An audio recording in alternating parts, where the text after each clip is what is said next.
अस्सलाम वालेकुम नाजरीन, आपको अपने चैनल में खुश आमदीद कहते हैं। तन मन नीलो नील ड्रामे की आने वाली किस्त में हम देखेंगे कि राबी का कज़न जो है वो अपने चचा को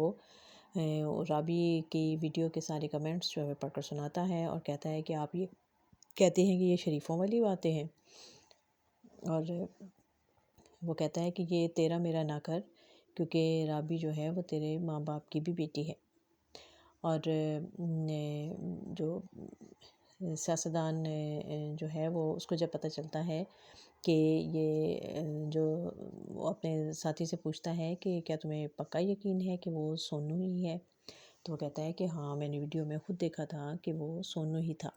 और फिर ये दिखाया जाएगा कि सोनू को वो लड़के पकड़कर उसकी पिटाई कर रहे हैं। इससे पहले हमने तन मन नीलो नील के इस किस्म में देखा कि ये जो सियासतदान हैं और जो ये इलाके के जो बाअसर लोग होते हैं वो एक दूसरे की मुखालफत के में मौके की तलाश में होते हैं कि किसी की कमज़ोरी हाथ आए और वो उसको अपने रास्ते से हटाएं। इसी तरह जब मून वाले वाक़े का पता चलता है तो एक इलाके का जो सियासतदान है और उसको सियासत में वो उससे आगे निकलना चाहता है, जब उसको पता चलता है तो वो मून को ख़ुद बुलाता है अपने पास और उससे हमदर्दी करता है और उससे कहता है कि तुम्हारे साथ जो जुल्म हुआ है मैं उसका बदला लूँगा, तुम बस उसके लिए हाँ कर दो, तुम्हारा नाम बिल्कुल नहीं आएगा इस मामले में। और फिर वो कुछ गुंडों को बुलाकर उसके पास भेजता है और उससे माफ़ी मंगवाता है और उसकी वीडियो भी बना देता है और शोर शराबा और ज़ाहिर वीडियो आजकल जो है वो बड़ी जल्दी वायरल हो जाती है। और इधर राबी जो है वो धड़ाधड़ अपनी वीडियोस बनाने में लगी हुई है। उसकी जो गाने वाली वीडियो है वो बड़ी वायरल हुई है और वो बड़ी खुश है कि मेरे बहुत व्यूज़ हो गए हैं और बहुत कमेंट्स आए हैं। अपनी माँ को बताती है कि देखो आधे, वो कहती है कैसे कमेंट्स आए हैं, तो कहती है आधी गालियाँ हैं और आधी तालियाँ हैं। तो कहती तो मुझे जो तालियों वाली हैं वो कमेंट बता। और फिर बड़ी खुश होती है और कहती है कि बना अब तो पैसे आने वाले हैं और मैं तुम्हारा जो ख़राब फ्रिज है ना, इससे तुम्हारी जान छुड़ा दूँगी और डबल डोर वाला फ्रिज आ जाएगा। और दोनों माँ बेटी बड़ी खुश होती हैं। लेकिन जो उसकी ताई है वो जानती है कि उसका बेटा जो है वो ये चीज़ें पसंद नहीं करेगा, तो वो फिर रिश्ते की बात के पीछे लगी हुई है कि किसी तरह से इनका रिश्ता पक्का हो जाए और इनकी शादी हम करवा लें। राबी की माँ जो है वो अभी उसकी बातों को मजाक में टाल देती है और बहाने बनाती रहती है और ज़ाहिर करती है कि जैसे अभी उसको कुछ समझ नहीं आई इस बात की। और राबी से भी कहती है कि वो नहीं चाहती कि राबी की शादी जो है वो उसके कज़न से हो, क्योंकि वो एक गुंडा है और गलत कामों में मुलविस रहता है। और इधर राबी जो है उसने वो मून के साथ जाती है जब उसके घर उसकी माँ से मिलने, तो वहाँ उसकी मुलाकात होती है उसके कज़न लड्डू से, जो कि एक अल्लालोग बच्चा है और अब बड़ा हो गया है,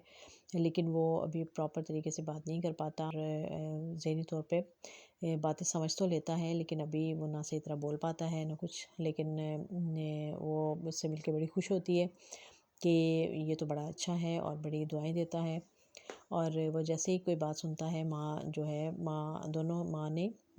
उसकी माँ और जो मून की माँ है दोनों को राबी बहुत पसंद आती है और वो चाहती हैं कि मून के साथ उसका रिश्ता तय हो जाए। तो लड्डू जो है वो फ़ौरन ही जब माँ मून राबी को एक गिफ्ट देती है, एक शॉल, तो वो जल्दी से उन दोनों के सर पे डाल देता है और डांस करना शुरू कर देता है कि इन दोनों का निकाह होगा, इन दोनों का वलीमा होगा और दूल्हा दुल्हन बनेंगे भाई और बाजी। तो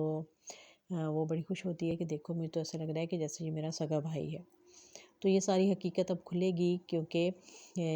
जब ये शॉल जो है अगर उसके वालिद साहब देखेंगे तो उन्हें याद आ जाएगा कि उन्होंने तो ये शॉल जो है वो उस लड्डू की माँ को दी थी, क्योंकि वो उनकी दूसरी बीवी है। और जब ये सारी हकीकतें सामने आएंगी तो उस वक्त क्या रिएक्शन होगा और ये सारी सूरत हाल आहिस्ता आहिस्ता खुलेगी और पता चलेगा कि कैसे ये सारे वाक़यात हुए, क्या मामलात हुए और ये दूसरी शादी क्यों करनी पड़ी राबी के बाप को, और उसकी दूसरी फैमिली के बारे में पता चलेगा। और उसको जब ये अंदाज़ा होगा कि लड्डू ही उसका दूसरा भाई है उसका, तो तब राबी की माँ का क्या रिएक्शन होगा, क्योंकि वो सारी उम्र उसके अच्छे रवैये, अपने शौहर के अच्छे रवैये के लिए तरसती रही है क्योंकि वो उसका बड़ा सख्त रवैया था उसके साथ, और कभी कभी जब वो कोई तारीफ़ कर देता है तो वो खुशी से फूले नहीं समाती। लेकिन जब उसको पता चलेगा कि उसकी तो कोई सौतन भी मौजूद है अभी है, तो यकीनन उसके लिए दुख का बहुत बड़ा मुकाम होगा। तो बड़े ही सेंसिटिव मौज़ूआत जो हैं वो इस ड्रामे में पेश किए गए हैं, और ऐसे मौज़ूआत हैं कि जिन पर लोग जो है वो खामोश हो जाते हैं, और वो कहते हैं कि इस बात को ज़्यादा ये, और ये अपनी ही में इसमें बेइज्जती होगी और अपनी ही शर्मिंदगी होगी। लेकिन यहाँ राइटर ने बड़ी बहादुरी के साथ इन मौज़ूआत को अपना इज़हार किया है उनका, और उनका सद्देबाप करने की कोशिश की है कि ज़ुल्म को अगर आप खामोश रहेंगे, ज़ुल्म तो खामोशी में ज़ुल्म जो है वो बहुत जल्दी फैलता है, और उसकी ज़मीन बहुत ज़रख़ेज़ होती है और वो बहुत जल्दी फैलता है। तो इसलिए ज़ुल्म के ख़िलाफ़ खामोश नहीं रहना चाहिए, बल्कि आवाज़ ज़रूर बुलंद करनी चाहिए।